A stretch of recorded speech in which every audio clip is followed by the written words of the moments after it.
to Introduction to C++. My name is Kate Gregory, and I'm introducing you to the most popular general-purpose programming language, C++. In this module, I'll show you the tools you need to get started, they're free, and how to use them at least a little bit. And I'll start to introduce some C++ syntax and get you familiar with how the code looks. I'm going to teach you how to write C++ applications using Visual Studio exclusively. Visual Studio is what's called an integrated development environment. It has an editor where you can type your code, a compiler that transforms the code you typed into something that can be executed, and a debugger that helps you observe it executing and learn where you may have a problem and fix that problem, and a whole pile of other related tools as well. Now, there are other ways to compile your applications. You can get standalone compilers. Microsoft has a number of free ones that it distributes as part of its SDK, and other people make and either give away or sell C++ compilers.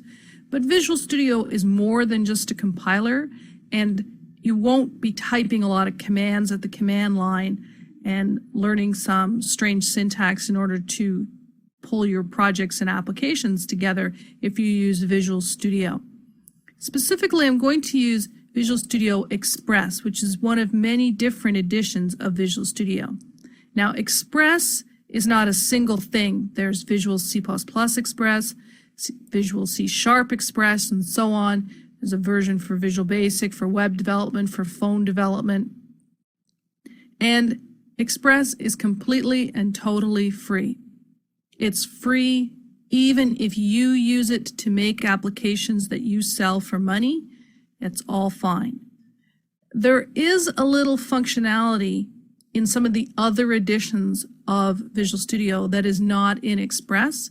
I won't be showing any of that functionality in this material. So to follow along in these demos, you can just get Express and use it. And should the time come when you find, oh, I do need something that's in Professional, which costs roughly around $1,000, a little bit less maybe. And then maybe you discover, oh, there's something that I need that's in Premium, which costs about 5 times as much as Professional. Or, wow, I love this feature in Ultimate, and I'm willing to pay double what Premium costs to get Ultimate. That's fine, that's your choice, but in order to follow along in this material, you do not need to go out and get one of those versions of Visual Studio. Now, if you happen to own a version of Visual Studio, perhaps because you work in another language and you're considering adding C++ to your arsenal, you can of course follow along in all of the demos I'm going to show you using your copy of Visual Studio. Things may look a little different because Express is a simpler, stripped down UI with less menus and less options. So my screens may look a little simpler than your screens, but all the code that works in Express will work in other editions of Visual Studio. So that's not going to be a problem at all. To get your own copy of Visual C++ Express, you can follow this URL, www.microsoft.com/express/VC for Visual C++. And that will redirect you, depending on your location, to a more complicated URL, which you can ignore. And you can see here the giant Install Now button for English, or if you wish to install for a different language, you can choose it and click Install Now. And there's a web-based installer that runs relatively quickly, downloads about 70 megs, starts to run, and then installs Express on your machine. And Visual C++ Express will coexist with Visual Studio 2010 if you have it installed as I do.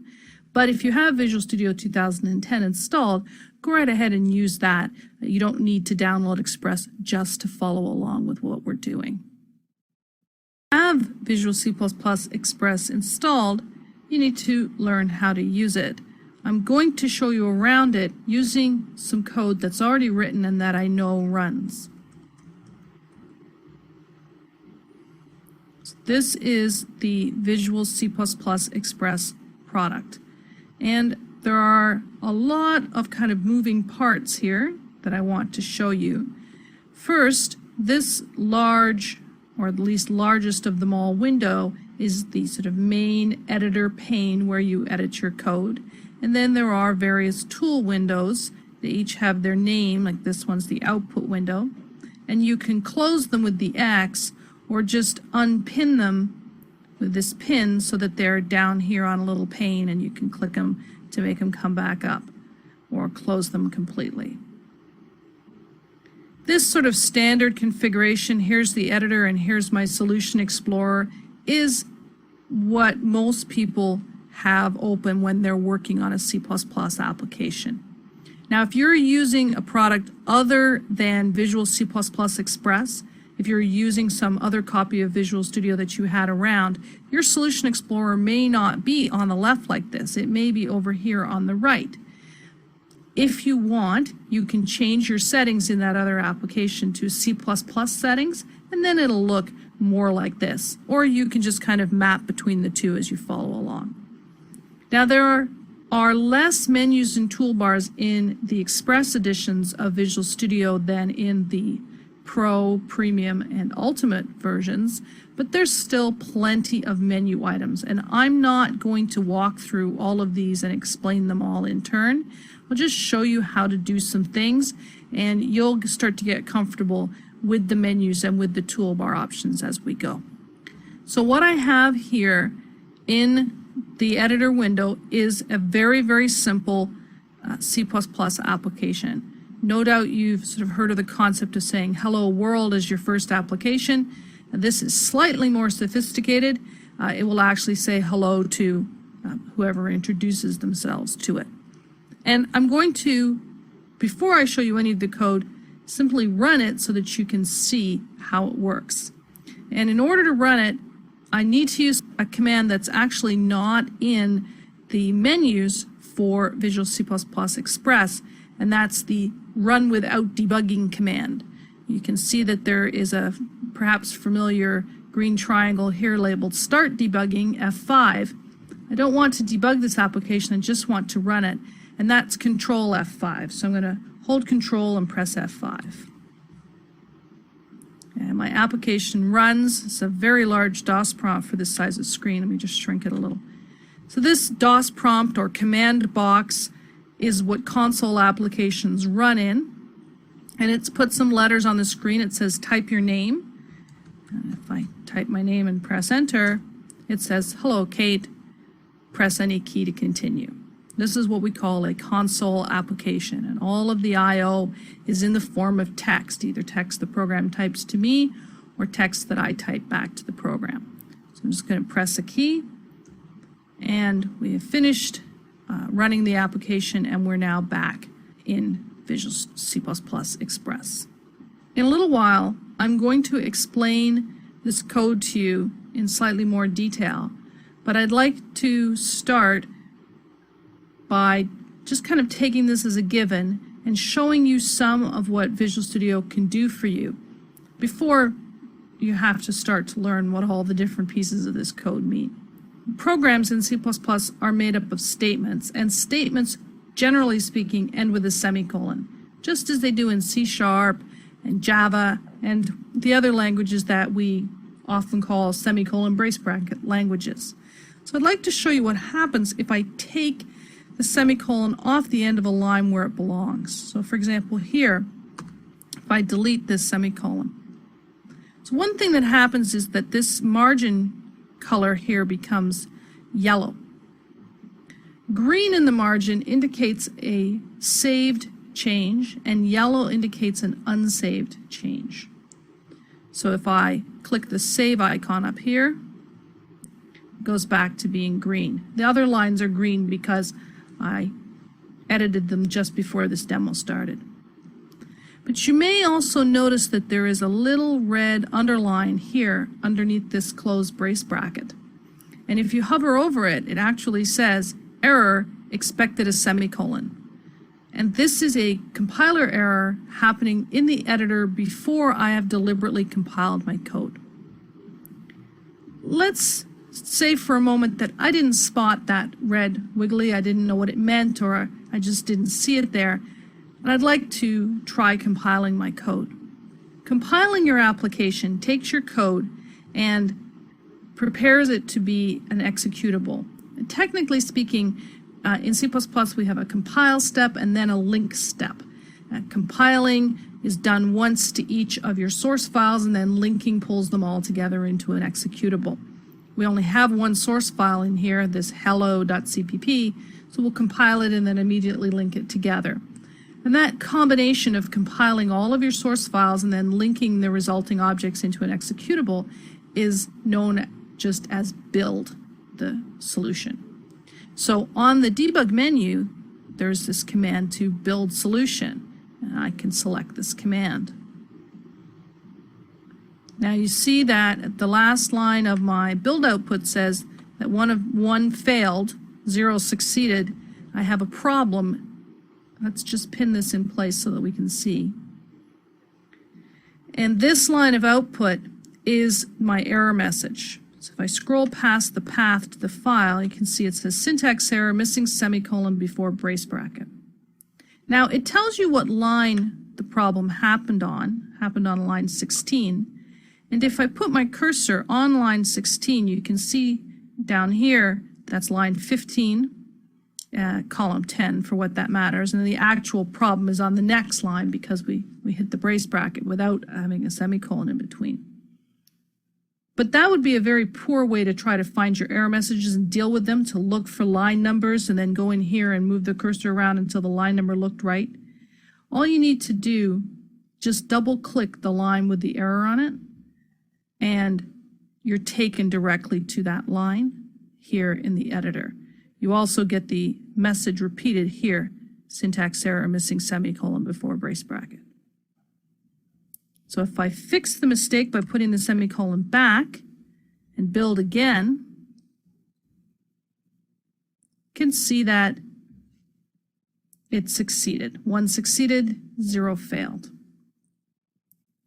I want to just keep making pretty much the same edit and carrying forward so that you can see some of the things that Visual Studio does for you automatically. If I edit away the semicolon again, this time we have a little more time to look around and notice some other things. There's a star that shows up here on the name of this file. If you have many files open at once, one of them is sort of current at a time, and it's highlighted like this, but any with unsaved changes will have this star on them. And if you save them by clicking the Save button, then the changes will obviously be saved, the star will go away, the yellow will turn to green, and so on. What a lot of people don't know is that when you build with unsaved changes like this, it's saved for you automatically. So you saw the yellow turned green, the star went away, and it automatically saved our change as part of the build process. So you don't need to save and then build. If you're a really confident person, or you've gotten used to looking for those red wiggly underlines and you know that when they're not there, you're pretty much going to run successfully, you can just go straight to running without building first. So if I use Control F5 to run the application, it says, well, this is out of date. Would you like to build it? And you can even say, I want to always build it, don't show this again. Whether you say yes or no, that'll be your answer for all time. I'm just going to say yes without ticking the box. So it saves everything, builds everything, and it's going to work, and then it will immediately run and greet me. So at this point, you know how to edit code, you know how to build code, and you know how to run code without debugging. I just want to take a moment and show you why I've been running without debugging. If I just click the green triangle to start debugging, but I don't have any breakpoints or any places inside my code for it to stop, the application will just run and then terminate because it's finished. So I run it. I get a slightly smaller font here because my debug settings are a little different from my non-debug ones, but I'll enter my name. And it's gone. And you're like, where'd my app go? I didn't get to see my output. Well, because it just finished. You didn't have any breakpoints. So there are some ways to get around this, like putting a breakpoint in your application for no other reason than to give you a chance to read the output, or putting a statement in your code that causes it to stop and wait.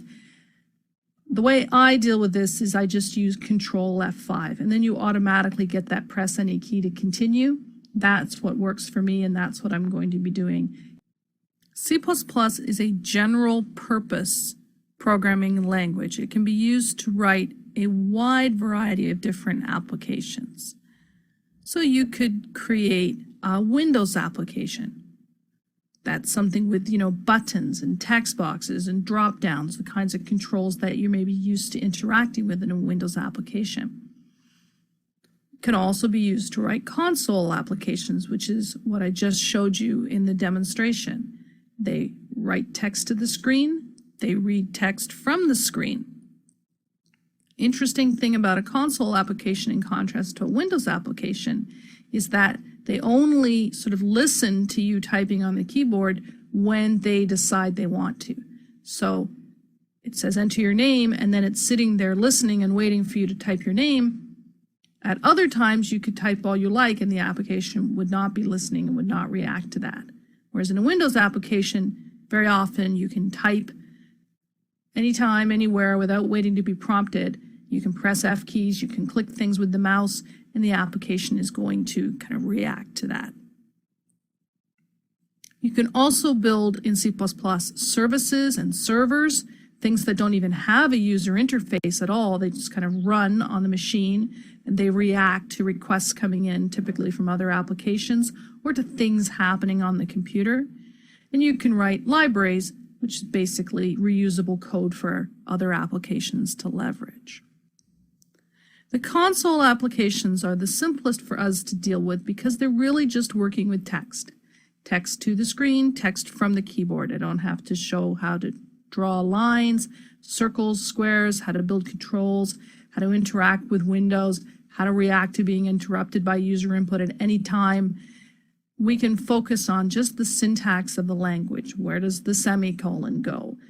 What is the name of this piece of the language and why does it look like that, without having to learn how Windows works or the rules for how to draw really great three-dimensional graphics with a glow and transparency and so on. Those are the applications that we're going to be working with just as ways of demonstrating the language. Console applications, all about text, and usually very, very simple calculations so that you can focus on what you need to learn about syntax, punctuation, and some of the other things that may be new to you.